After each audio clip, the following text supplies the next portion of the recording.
The level 1 color grader sets up some cool lighting and a good shot, but really doesn't do much in post. The level 2 color grader, brightness and contrast, a little bit of tweaking to make it pop and maybe even adjust the hue and saturation. The level 3 color grader uses custom levels, tweaking and adjusting the lows and highs of the image to find the perfect balance, and even uses the Lumetri color tab to adjust the temperature, the tint, the custom exposure, contrast, highlights and shadows, whites and blacks, and saturation.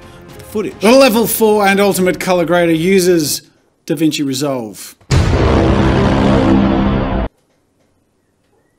That's it. G'day everyone, I'm Jazza, and today I'm going to be talking about color grading in DaVinci Resolve. I'm interrupting this video from the future. There is over an hour and 40 minutes of raw footage, and it's going to, even with aggressive editing, be a very long video. I'm sure you've seen that, and you only clicked this because you might have mustered the courage to see if it's worth watching. So obviously this might be one of those videos you save to your watch later and you come back and reference, but I've put a lot of information here and it's really, really cool stuff. So watch at your leisure or in parts if you want, but point is, this is my basic cover-all DaVinci Resolve color tab video, and you're gonna love it if you're looking to make color grading fun, fast, functional, and just friggin' awesome. Seriously, the video's a lot of fun, color grading's a lot of fun, more than I ever expected it would be, but we'll get to that right now. Recently, I did do a video where I talked about the equipment that I got from Blackmagic and expressed an interest in learning Resolve because I had a lot of frustrations with Premiere, particularly with stability and other things. Now, about a month ago, we actually were provided with free training from Blackmagic by the one and only Brad Crawford, an amazing and professional DaVinci Resolve trainer and professional colorist. And through that experience, not only have we transitioned our entire workflow into DaVinci Resolve because it is way more stable and just all in one package, it is amazing. But the color tab, oh my god, the color tab! DaVinci Resolve combines editing, color correction and color grading, VFX and audio editing all in one software. The best part is it's pretty much entirely free. There's a studio version that costs a couple $100, but the free version, which you can download and use right now, contains all of the features that I use to make my channel videos. But there will be some people who might be intimidated by the big workflows of the edit tab and the color grading setup and the Fairlight and all that stuff, which is why in a recent update they've actually created the cut tab, which lets you import, edit, trim, add transitions, titles, match color, and mix audio. Resolve is the standard for high-end post-production and finishing on more Hollywood films, television shows, and commercials than any other software. Films and shows like Bohemian Rhapsody, Walking Dead, Rocketman, Avatar, they use the same color grading tools that I show you in this video. And the best part is, if you really find yourself diving into it, they have the hardware that complements the software. In this video, I'm using the mini panel, which basically lets me take my hands off the mouse and keyboard for over 70% of the time that I do my color grading. Blackmagic designs hardware from the Pocket Cinema 4K camera to the mini panel that I'll be using today to the software DaVinci Resolve have become this like renaissance for my passion in video production. So I wanted to share that with you guys, and a huge thank you to Blackmagic Design for sponsoring this video. Let's do some color grading. Now I want to start off by just covering very basically what my previous progression of color grading was, which was basically the intro. When I first started to tweak my footage in post-production, it was in Premiere and it was with the brightness and contrast effect. And then in here, I would just tweak the brightness and contrast and try and get something that popped a little bit more. There really wasn't a lot more I was confident to do beyond that. Over time, I did discover that in Photoshop, there is the level system, which gives you a lot more control over brightness and contrast and where it's balanced. And I discovered that in Premiere, there is a levels adjustment effect, and I started to use that instead of brightness and contrast. And then beyond that, I started to get a bit pickier with my visuals, which is where I started to familiarize myself with the Lumetri panel in Premiere. Particularly with skin tones, I would adjust the temperature and tint first and foremost to try and find the right base level, and then from there, I would tweak some of these settings. Now, the other thing to keep in mind is a lot of the settings for color grading that Resolve has are in Premiere. They're just not laid out well. That's one of the major reasons Resolve is a preference for colorists, is because it's just so beautifully laid out. But on top of that, there is a lot more, and we're going to be jumping into that now. The first thing that a lot of people think when they look at this is, what the hell is going on? Poke around with some things and think, oh, that's doing more than I thought I wanted to. I'm going to close this now and leave. Don't worry, it's okay. I will make this not scary for you, I promise. Now, let's start off with how you undo random crap you did. Right click on your node and reset node grade. Boom, we're back to the start, which brings me to the nodes. That's another scary thing. What the hell is this? And what happens if I add a node And what are the different kinds of nodes? But all right, let's add a node and it's just floating there. Am I supposed to, okay, let's connect it up and then what the hell is going on? All right. Here's a simple way of thinking about the node workflow. This little end here, this is your input, meaning the files, the base thing that you're starting off with, and this other side is your output. So every point you make along this path is like a layer in Photoshop before you get the output and the result that you're looking at. And the cool thing about this system is a number of things. One, you can disable certain nodes or hide certain layers. And because it's node-based, every node has the ability to have nodes under it, meaning it's sort of like having layers that can have layers or folders. Anyways, we won't get super complex with this, and it is easier to understand the more you work with it, but we're just gonna work with the basics, which is just adding a few points along your node graph. And to do this, you can just add node corrector, and you can actually just click and drag it on that line there, and it just adds it to the node workflow. And you can disable a single node by clicking on it and selecting Control D. So let's say with this one, just for the sake of an example, I just make it super, super bright so you can see the difference. I can disable that one node,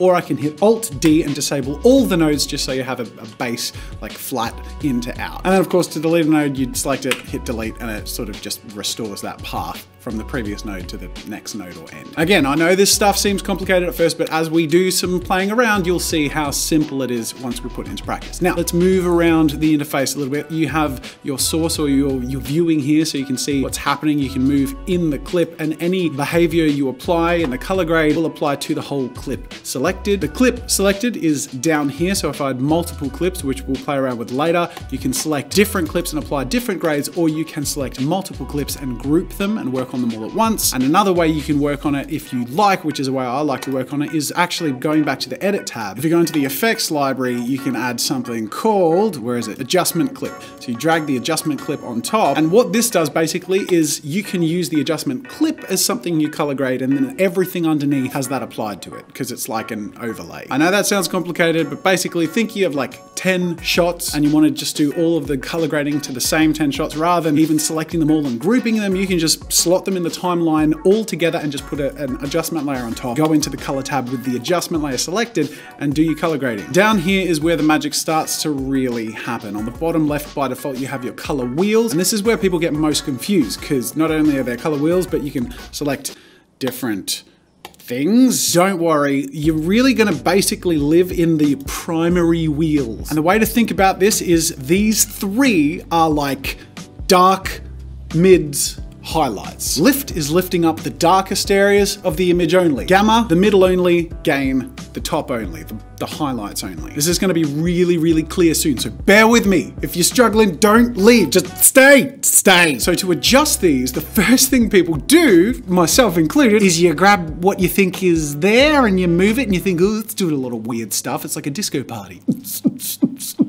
I don't want a disco party. Why is that a thing? This is obviously useless. No, actually, the most useful part to start off with is this bottom thing here. This is a slider. As you move this up or down, that moves the lift all at once, the gamma all at once, or the gain all at once. And then that middle thing, this big wheel thing, is the color, like the RGB balance. So you can grab that node and you can balance, which we'll come to later. But that's all you need to know for now. Don't worry about these numbers underneath. They're just a reference for what the output is. I guess if you're a super professional, fancy person who likes numbers, they're there for you. But that's really all you need to worry about for what these big circly things are. The offset, which I know you're wondering, I covered the first three. What is the offset? The offset is basically all three at once. This is dark, mids, and highlights. Offset is if I move it up, I'm moving up the darks and the highlights and the mids. If I'm moving it down, it's like a total brightness contrast all evenly moved together. Now at the very bottom, this is another really, really important and useful section. You'll see that there's a 1 and a 2. You're gonna want to remember that because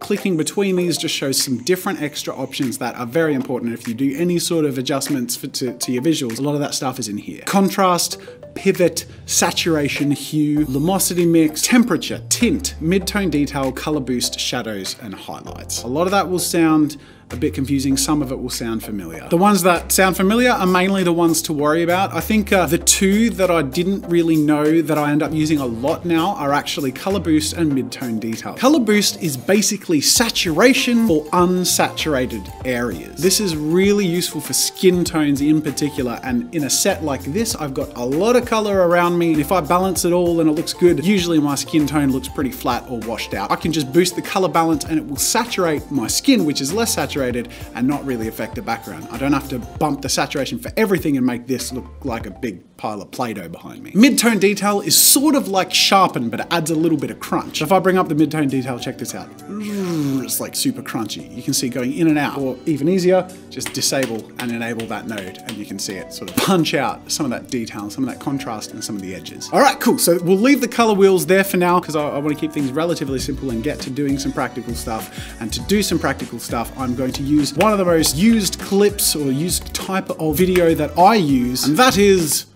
yours truly. So I'm going to actually drag in 2 clips into my timeline. Both of these clips have the same presentation. They're talk to camera clips, but the second one is a little more extreme, and it's actually this one. I filmed it just before I started this video so you can see how I color graded the front camera shot of this actual video. And I'm going to start off with the other one, which is just like a little bit more straightforward as far as color goes, just sort of regular lighting. I don't have funky colors around the place. And one of the funny things I actually learned from my Resolve training day is how useful the clapper is. This might sound weird, but it's useful for a number of reasons. First of all, the clap syncing that I normally do just by clapping, I mean, it's just like a more clear waveform, and that's one of the major reasons. But also, when I open up footage and I don't know what video it was from, especially when you're dealing with a lot of footage, which we're doing these days, it's very clear what the video was, especially if you're just looking at one specific angle. And then also the color grading, it's really useful. So let me show you why. And this is going to introduce you to one of my favorite areas of the color whole thing. It's called the scopes. It's down here in the user interface. You see this little scopes button. Normally by default, it has keyframes open. I'm going to click scopes. You'll see it's divided the RGB into these 3 sections. I'm going to change this from parade to waveform. This lays those 3 colors on top of each other, red, green, and blue. And when I do my first initial color balancing, this is pretty much the only thing I look at. I reference the footage, but I'm really looking at these colors. To show you how this works, I'm going to click this button here, which will pop it in an outside window. I don't need to see all of these, so at the moment it's sort of divided into 4. I'm just going to click on the 1 and make that my waveform. And the way to think about these scopes is, as you can see, I'm holding it in front of the image. It's like a vertical slice of the footage. So as I play through the footage, you'll see that as I'm moving, it is sort of moving in line with where the colors of that video are. That's a pretty clear example as to how that's working, right? The first thing I do when I want to color grade a piece of footage is I want to balance it. I want to bring everything back. I want to take away as much extremity as I can. Anywhere where highlights are too blown out or shadows are too dark, I want to bring everything within a controllable area. And the way to think about this is, remember those lift, gamma, and gain wheels we talked about down here? As I push and move the lift, you can see it's only moving the bottom area of the scopes. As I move the gamma, it's moving the middle area. And as I move the gain, it's moving just the top. Is it starting to come together and make sense now? It's only going to get cooler, trust me. So I'm going to bring the gain down and the lift up so that nothing goes over the top or bottom edges. That's the first thing I do. So as an example, see this red area here? It's more red because of the pinks in my skin tone. If I bring this up and have that go over the edge, you'll see that the skin tone starts to be blown out and we're losing a lot of that color information. It's sort of just making it a pretty messy thing to work from. So your first node should be your balance. Bring everything within the top and bottom, and then you want to create your white balance. Now, this is one of the reasons the clapper is super useful, because there's an immediate visual reference to a matte white right here, and that translates into the scopes into this little section right here. Why is that useful? Because I can balance the color in the gain by tweaking this wheel. This is where it actually becomes really useful. So you can do this with your mouse. I'm going to click and move that around, and you can see that it's actually moving around just sort of those top area bits there. This is super comfortable and especially cool using my magical board here. So I'm actually just going to push that around. It does the same thing, except it feels more like sculpting than clicking with a mouse. So the goal is you actually want the whites and the blacks to look white in the scopes. See how I've moved those three colors, the red, green, and the blue, to line up, and now it looks white in the scopes. What that means is the white of the slate there is balanced. It's not too blue, it's not too pink. I've balanced my highlights. Now I'm gonna look at the shadows. I can see there is some black at the edge here, sort of around the border. So I'm gonna just tweak my lift area, and I'm looking for a rough reference down here to sort of balance. I'm pretty happy with that. And then I'm gonna do a similar thing with my mids. Not that I really have grays to balance per se, but I'm just trying to create a little bit of a balance so that one color isn't too much more extreme than the other. I'm just sort of roughly eyeballing it. Again, I'm more looking at the scopes than the actual image. When I think it might be good, I look up. That actually looks pretty balanced. Voila, I have my base node. I know what you're thinking, Jazza, what difference did that make? Well, let me show you. If I disable that, you can see that the skin tones are a much more natural skin tone color. They're not too pink, and the background colors are also flatter.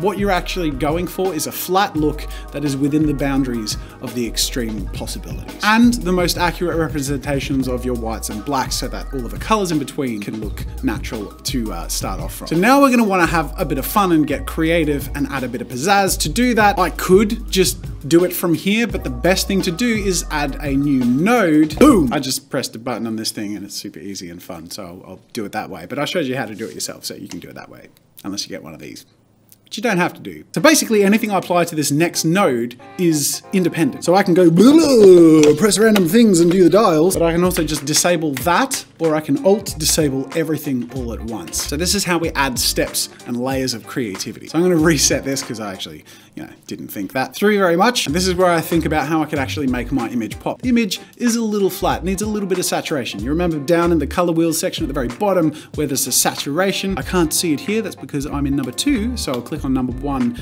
and that's where saturation is. So I can manually just push that up. By doing that, it makes the skin tones a little bit more pink. So to tweak that, I'm going to bring the gain wheel and just push it away from the red just a little bit. The gain being the highlights, or where the skin tones are. The mids and the lows aren't very strong. It needs a bit more contrast. So I'm gonna bring the lift and the gamma down slightly, and I'm gonna go over to number 2 here, and I'm gonna bring up the mid detail, which is just gonna sharpen everything up a little bit and make it a bit more punchy. I can up the contrast and saturation very slightly, and just like that, I'll just disable that node, and you can see how quickly that just punches out the whole thing. It's amazing. If I bypass everything, that's my original footage, and boom, so cool. And that was just like a base grade example, and you can add more nodes to get more creative. I'm gonna step up the same process and just be a little bit fancier this time. I'm gonna click across to my my video that I'm color grading right now. Now you'll notice after the collapse ink, which is where I started to do my color grading from when I was learning, I flipped this because I've actually attached a color chart. And this is a professional color chart. I got it from B&H. It's a standard color chart, and you can get them for anywhere between 40 to 80 bucks. The point of this is basically, remember the base grade I showed you how I did basically with my eyes and tweaking the levels and trying to eyeball through it. If you don't trust yourself to do that really well or accurately, or if you just want to speed up your workflow, this is where the color chart comes in. If I select this little thing here where it normally has the eyedropper and says qualifier, I'll click the little arrow and I'll go down to color chart. I'm going to click on color chart, and you'll notice this grid appears, which happens to be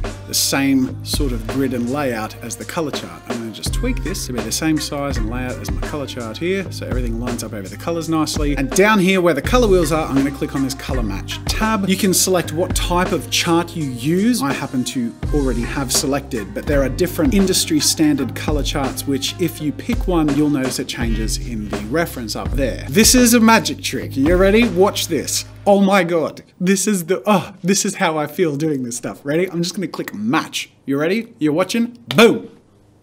What the hell? What the hell happened? I can hide my thing there because I don't need it anymore. I'll just click off and I'll just hit play, and now we celebrate with a bit of a dance. See, I knew it was gonna be cool, so I did that so you can see how fun this is. Now, if you don't like the foundation it gives you, or if you wanna make any tweaks, and you can choose the target gamma and target color space, and just click match and just go through until you find what you want. Basically, if you wanna use this system, the idea is you find the basic profile you wanna match to every time, and then you just go back to that and match it every time. But look at that, you can see that my colors are generally balanced. After I've just done that basic color matching, I can just bring up the highs, make sure the lows and the highs are all within those parameters, and then tweak the mid to where I want it, and then I have my base grade. Just like that. There you go, base grade done. If I hide it, you can see that it's done everything that I did previously, but just with more computational accuracy. If you prefer to eyeball it, you can, and if it doesn't fit your workflow, you know, it's just an option that they cater to, and it makes things super simple if you want to do that. And, I mean, more importantly, it's fun. It's really fun. So let's get a little fancy. I'm going to add another node and play with the creative a bit. I'm going to bring up the saturation overall because I've got some cool lights in my set here. Might as well make it sing. But if I'm adding saturation overall and my skin tone is getting too saturated, I can turn down the color boost and it does the opposite effect that I described it can be used for, and that is to desaturate the areas that by default have less saturation. So I've just turned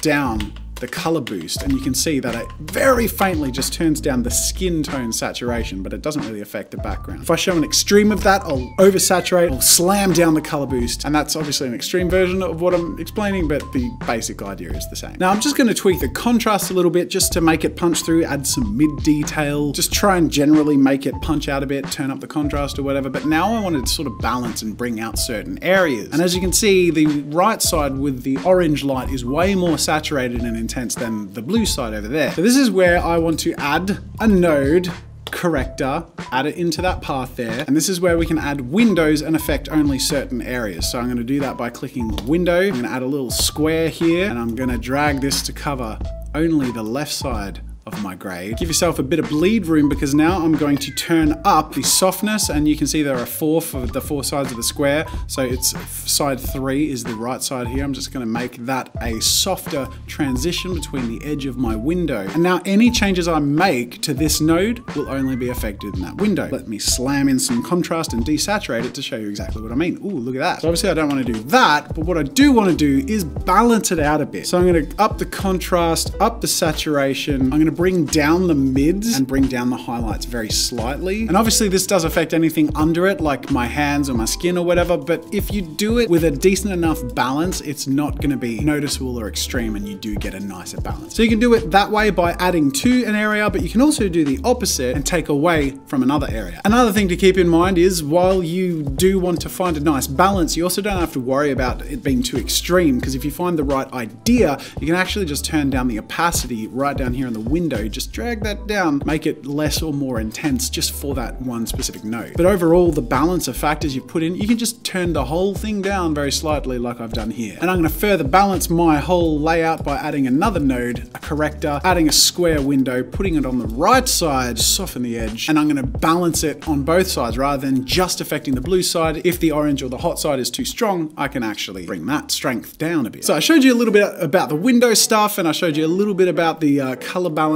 and the contrast and all that stuff. Now we're going to get a little more fine-tuned, and this was one of the areas that didn't make much sense to me at all until I started playing with it more and more and more, and that is the curves tab. This is one of the coolest bits, so don't leave, pay attention, it's amazing. Once you've got the balances, whenever you want to make fine-tuned tweaking or even make some really intense decisions, most of that's going to be in the curve section. This first little section here, this custom curves, how this works is basically how the levels graph works. So if I add points here, I can bring down the lows, bring up the highs. It's a way of custom tweaking the different intensities and levels of contrast. That's a little fiddly, and I actually don't really use that section very often because I find most of the work I can do separately or just with these color wheels. It's these other tabs that are most interesting and super fun. Let me first explain how they work. You'll notice they have usually 2 parameters: hue versus hue, hue versus saturation, hue versus lumosity, lumosity versus saturation, saturation versus saturation. What?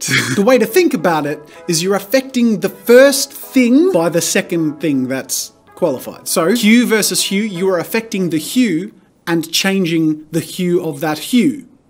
This makes sense, trust me. Hue versus saturation, you're affecting the hue and its saturation. Hue versus lumosity, you are affecting the hue's brightness. Lumosity versus saturation, you are affecting an area of brightness's level of saturation. Saturation versus saturation, you are affecting a level of saturation's level of saturation. Stick with me here. This is going to make a lot of sense very shortly. I'm going to go through these one at a time and give extreme examples. If I just tweak the yellow section here, in hue versus hue, anything yellow is shifted in its hue to one of the nearby hues. The further along you shift, the more extreme the shift. This is really useful for a bunch of different reasons, but one of the most obvious ones is, say, let's see the blue in the background, which is pretty much the only area there's blue in this video. If I tweak the blue and the cyan and shift that up, that changes all of that only to green, or if I move it down here, it makes it purple. If I go further, it makes it red. This is like a magic trick. This is friggin' crazy, man. You can have footage with like a big red door, and if you just want to change the red door to a blue door, it's so simple.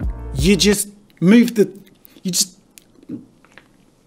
Okay, next, hue versus saturation. The way this is useful is if you have a saturation that's too overpowering or that you want to punch it out a bit, let's say the green, obviously not standing out as much as the blues and the reds and the whatever, I can just up the hue versus saturation, and you'll see that if I disable or enable just that one change.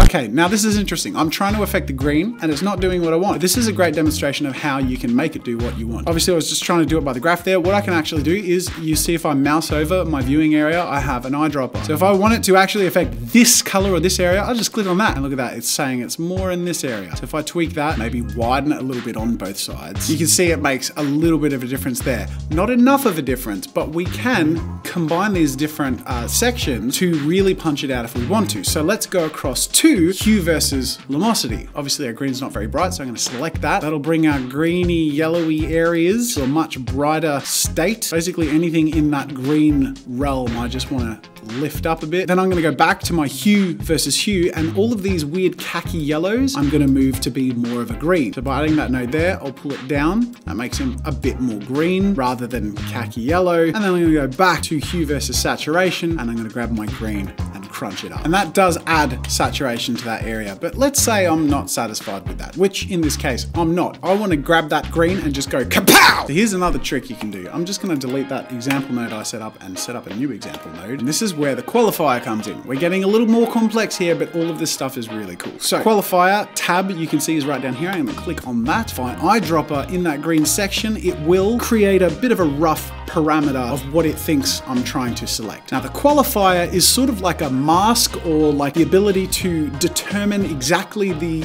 color or the section or the lumosity you want to affect and affect alone. Now the easiest way to see what you're doing here is to go up to the top here. You see this little magic wand with little sparkles. You click on that, it's called highlight, and it shows you what you have highlighted with the qualifier. Then you can drag your settings, so the center, so I'm trying to grab that green, and you just tweak the width so that the saturation is really only in that green and yellowy green area. Select the boundaries of the saturation, so basically I'm just sliding it until I select everything within those green areas, and then the luminance as well. So I'm trying to deselect anything that I don't want to change and select anything that I do. With these parameters you also have softness, so if you're finding like you're getting a little bit of both and you can't exactly only get one area, you can just soften the way that it grabs that area. I'm pretty much qualifying only the green areas, the backdrop now. So I can turn off my magical highlight button, and now I can make my changes. Specifically, I can just turn up saturation. I can really slam this bad boy. And then going back into my levels, I can go hue versus hue. I can make all of the yellows more green. Look at that! Look at that! So I'm gonna just disable that. Look at that. I am, this is what I do when I'm doing this stuff and I'm playing with the magic and the magic happens. This happens to me. It's so fun. Now, obviously that is not the color grading that I've used on the background behind me. So let's go back to what we were playing with before and finish off the color grade of the front camera, which I'll use in this video. So now using the curves that I showed you, I can really fine tune this, and it's way more simple than just boosting saturation or even playing with the color wheel. So for example, the way I would tweak this left side, I'm gonna go hue versus saturation, and I'm gonna bring down the blues slightly. They're just a little much at the moment. I'm gonna go hue versus lumosity, and I'm gonna bring down the blues as well, because again, they're a bit too strong. Now as I go through here, you can see that I've balanced it out. I'll just hide it and bring it back in, and you can see I've just sort of pushed them in the background and flattened everything out a bit. I could play around with the hue versus hue if I wanted to see if like a little tint would be nice, maybe like a little bit more magenta in the blues, but let's not play with it too much. Let's go across to the right side. And the way I want to balance this is obviously the oranges is a bit strong, so I'm just gonna go hue versus saturation. I'll bring down the yellow, and obviously yellow is a little more towards the red, so I'm just gonna add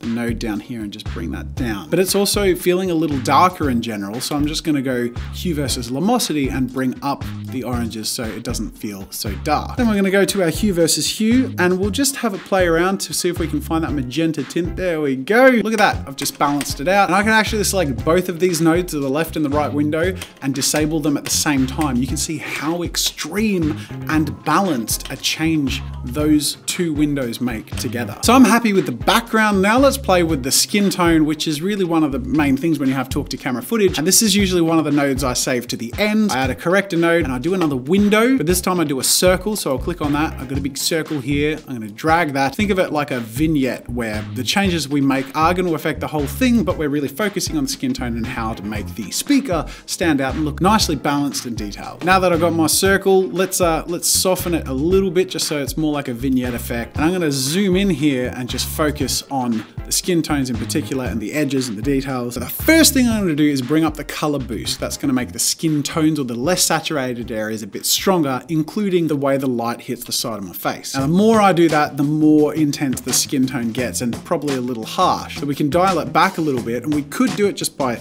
bringing the color boost back down, but I don't wanna lose the blue and the yellow edges. In fact, if anything, I want to sort of amp them up a little bit, but then there goes the skin tone. So I'm gonna go hue versus saturation, and if I turn down the saturation of the red, let's go all the way just for extremity. Obviously this is affecting the background as well, but if I just go down a little bit, it won't affect the background enough to be noticeable, but it brings the skin tone to be a much more manageable tone. And also the way it affects the background adds a little bit of punch, which is pretty nice, but it does make the blue a bit much. So I'm just gonna go hue versus saturation and bring down the blue. Once I've got my basic color balance and I'm happy with that, I'm just gonna up the contrast a little bit, up the mid detail just a little bit. And overall, if I like that, and let me just zoom out, I think that looks pretty cool, but it is a little bit extreme. And if I just wanna lower the intensity without going through all those settings, I can just go back into the window and lower the opacity of the window. Let's go halfway to like 50%. And with those steps, I have a basic color balance for the camera. I might tweak it a little bit later down the line, but as you can see, that's the original footage. That's my color balance. And it really does balance and make it pop in the ways that I want to. Now we haven't gone extreme, and that's what I want to do next. But in going extreme, I wanted to take my time to really go through and properly show you how I do a basic balance and color grade to make something look useful and usable without being crazy, so we understand how to go crazy. Let's start off with our Joker footage here. This is from the video where I made, I guess, random Joker sonas. So now I'm gonna do my base grade. Once again, let's bring up these scopes. I'm gonna cover up my video to show you how little you actually need to refer to your video to do your base grade. You'll notice everything is quite on the low end, so I'm actually gonna pull everything up to be a bit higher. Now, as I push it up here, it gets a little extreme and goes over the edge, so I'm not gonna go that far. I'm gonna bring the lows a little lower and bring up the mids. Then I'm going to balance the colors. Now, remember there was a white wall on the right, and there was also some black in the image. So I'm basically just gonna, at a guess, try and balance these to make it meet up and be a little white in the lows. So I'm gonna bring down the red on the right, which is the white of the wall. At a guess, I'm gonna say that's gonna feel pretty balanced. Watch this, this is magic. I'm gonna bring down the scopes.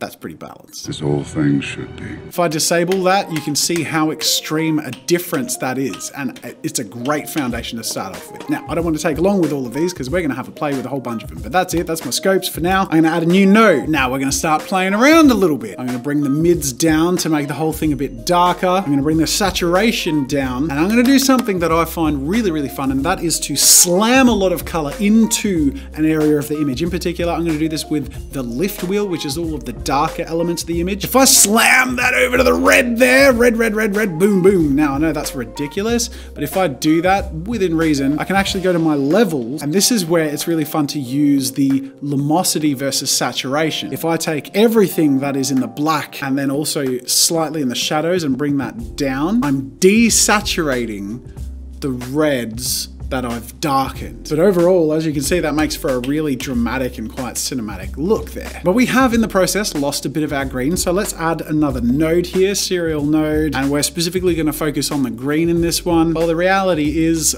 what we did in the previous node kind of gets rid of a lot of the green. So I'm going to reorder this. I'm actually going to affect the green before I do what I did with my red and blah, blah, blah. How do I do that? With my node layout, I can just detach these little wires here. You're literally just clicking from from one output to the next input, and then from the desired output to input, and it just totally rearranged my order.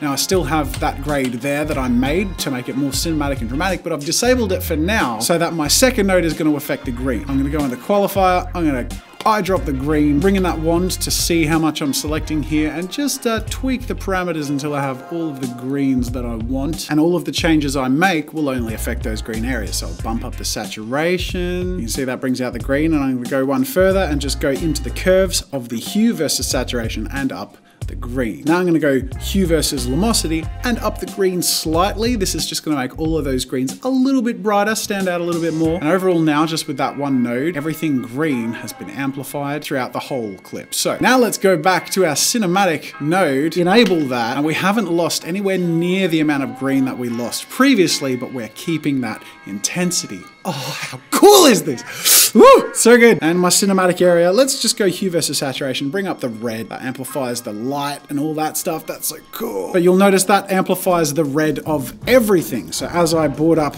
that red saturation, it brings up the skin tone as well. Maybe I don't want that. So let's bring that down a little bit. I'm going to do the same thing that I did with the green. I'm going to disable that creative node, add a new corrector node between what I did with the green and then the cinematic node. And I'm going to do the same thing with the red of the mouth. So with the qualifier selected, I'm just picking that there. Now it's going to select some of the skin tone. You just want to qualify, that's why it's called the qualifier, as little of the skin tone and as much of what you're trying to affect as possible. There we go, that's a pretty good balance. We've got the mouth, look at that. It's sort of fun, you can sort of play through and just see it like that. Ah, that's cool. You just bump up the saturation, grab the curves, bump up the hue versus saturation again. And now I'll add my cinematic node. Boom. Let me just show you the difference, right? In this shot where we have a bit of the red and a bit of the green, I'm going to grab those two nodes where we qualified the green and the red. I'm going to disable those. You can see that it really does bring up that green and red just so we don't lose them in the creative. Let's bypass the whole thing. That's the original footage. Oh my God, it's insane.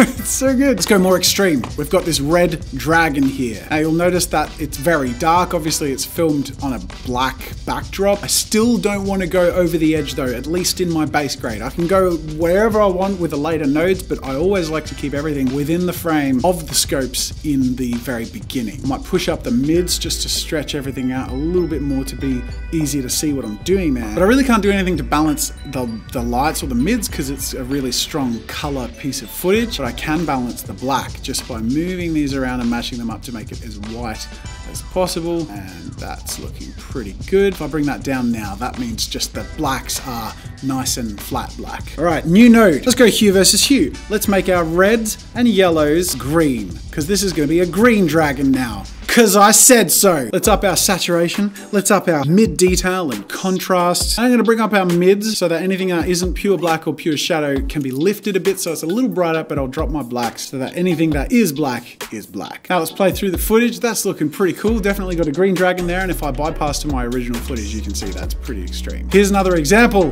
that we can have a bit of fun with. So we've got some extreme color differences here. Now we've done a bit of the color changing stuff, and I think you get the point. Let's say we want the whole thing to be magenta. Let's just grab the hue versus hue and move the blue and the cyan and just bring it down and match it up, and we've actually completely cut out the blue and the whole thing is pink. It really is like a magic trick. It's amazing. But let's do something different. Let's go back to what we had because I like that mixed lighting. But let's say I want the center of the face to be less saturated and a bit clearer and brighter and just have the intense color to the edges. But the problem is if I do that in a circle, what's happening in the footage? He's moving his face. What do I do about that? Well, I am well out of the range of making this a digestible video watch time, but screw it! In for the penny, in for the friggin' pound. I'm gonna add a node, boom! I'm gonna add a window, boom! Circle, boom! Let's line this up to be around the center of the face, and let's make the changes we want to make. Specifically, bring down the saturation, up the contrast, bring up the mids and the highlights. So I'm pretty happy with that. Again, if I hit play, we're losing that position. Oh my God, aren't you in for a treat? Watch this. See this little button here? See this little button here? It's called tracker. Just click on that. These tick boxes are the things that it tracks the thing that your node is to. The thing that is my node is this circle, and I am tracking it to the footage's pan, tilt, zoom, rotate, and perspective 3D. And it's as simple as clicking play. That's it. Can you see why I'm going crazy over this? Now you can see it hasn't tracked previous to that. It's only tracked where I clicked play from, but I can go to that first frame and click the backwards play button and it'll do it in reverse. All right, I think you get the point. Now, obviously there are ways you can fine tune this. You can add keyframes, or if you want to change the shape as it goes or attach to a different thing, there's a whole bunch of stuff you can do. But I just wanted to cover the very basic way you can apply that because it's just too cool not to mention. Pumpkins, base grade with the scopes. Boom, new node. And we can have a bit of fun, bring down the blacks and the mids, amplify the saturation, and even just that. Oh my God. We're getting a little bit of red in the shadows and mids though, so I'm just gonna tweak that, and you can see it in the scopes until this is a little more neutral. And then if I want everything that isn't those pumpkins to be more in the background, I'm gonna add new node with a square, and I want to affect everything that isn't inside there, and everything I've shown so far shows how to affect everything that is inside there, but check this out. I'm gonna drop the saturation to 0. You can see it's affecting the pumpkins, but if I click on that, see this little button here? It flips it. It's just magic. Let's bypass it. Original footage, color grade. Original footage, color grade. Last but not least, we got me on my chair, on my throne. Waveform base grade. Boom. New node. Let's tweak the balance. Let's say we got a lot of blue and we're liking our magentas instead. Let's tweak our blues to be more magenta, but we'll keep our cyans to be more blue. That way we got a bit of a balance of both. Then we'll go to our hue versus saturation, up our magenta, down our blue. And just like that, we've made it all a little bit peachier, a little bit pinker, but we haven't gotten rid of the blue entirely. You get the point. We've gone through a lot here today. You can get way crazier, but even just learning the basics of Resolve color grading, it's so much more comprehensive and fine-tunable than anything you can do in Premiere with ease. And then beyond that, oh my God, is it a lot more fun. It makes the post-production process and fine-tuning my edits some of the best fun of the whole project, which is just so satisfying. The playback is amazing. Like, imagine if you had to do all of these with overlays and adjustment layers in Premiere, you couldn't get it to play back at 1 frame a second. Oh my God, it's got the slow motion, it's at 60 frames a second, and it's playing back with, and it's free. What the fuck? I think I've made my point. I've covered the basics with you here today, and they really are the basics. There's a few more tips and tricks, but I really don't think I can justify fitting anything more in this video, and I really, really hope that you've enjoyed it as much as I enjoy this. I don't do videos like this very often, but I just had to get this out of my system because it's so damn cool. That'll do for now. I hope you guys enjoyed this video. Make sure to hit like because you've made it this far. There's got to be something about it you like. This is a hefty video. Subscribe for more fun with art and creativity. There are more videos over there you might enjoy. I particularly recommend the vlog, which covers the training day that we had with Brad, learning a lot of this stuff. It's a really interesting watch, so go check that out. It was a really great day, and a big thanks to Brad and Blackmagic for making it all possible and for making such awesome software and for sending me this beautiful sculpting tool. That's it for now. Thank you for watching, and until next time, I will see you later.